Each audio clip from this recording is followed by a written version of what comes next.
Well, my friends, you've almost made it to the first half of 2021 because this Friday, July 2nd, will be the 183rd day of the year. So congratulations. And also, welcome to the top 5 data AI analytics posts of the week. This is the Data-Driven Carcast. We come here to talk about what matters and what doesn't in the world of data.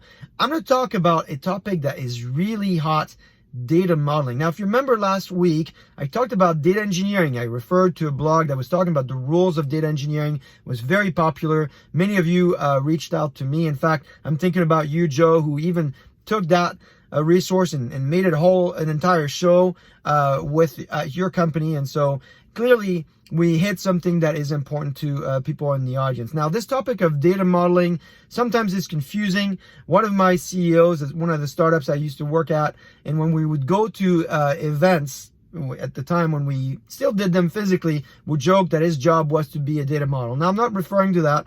I'm referring to the specifics of building the right data models for your company. Now, if you look online, you're going to find a lot of resources referring to houses and how the data model is the foundation of your house. It determines how your house is built, how the rooms are interacting with each other, and so forth. It's very true. I'll let you look at that, but also want to point you to a blog that's really recent because it's going to talk to you about data modeling and also how data modeling is affecting the work of a data engineer, particularly with new trends like AI and BI coming together, like data warehousing and data lakes coming together, like how to think about ETL and ELT, how to think about Lambda and Kappa architecture. And so this great blog is a blog by Julien.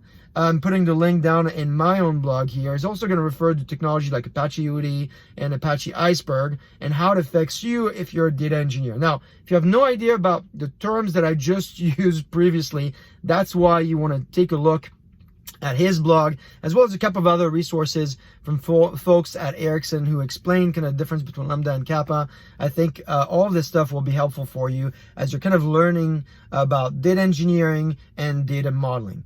I also want to send a shout out to Carrie and Carolyn, who this past week talked about the imperative of retailers and how they think about data and AI differently. They talked on Bloomberg TV about the fact that the share of online purchases is forecast to almost triple by 2025. So it went from 12% in 2019 to 30% in 2025. So it creates an amazing opportunity. If you're a data engineer, if you're looking for ways you're going to impact your company and you're working at a retailer, this trend is going to create a huge opportunity for you to personalize experiences and also manage privacy. It's a great video, a great interview of Carrie. If you just have a few minutes this week to look at videos, take a look at that one. Hopefully it'll help you in your industry as well. Now, the beauty about being in the middle of the year is that also now you're going to start seeing recaps of what's happened in the first half of the year. And Gartner just published this past week the top 10 books that you should read that had occurred in this first half of the year. Now, I haven't read all 10 books, but there are 3 that I think you might be particularly interested in.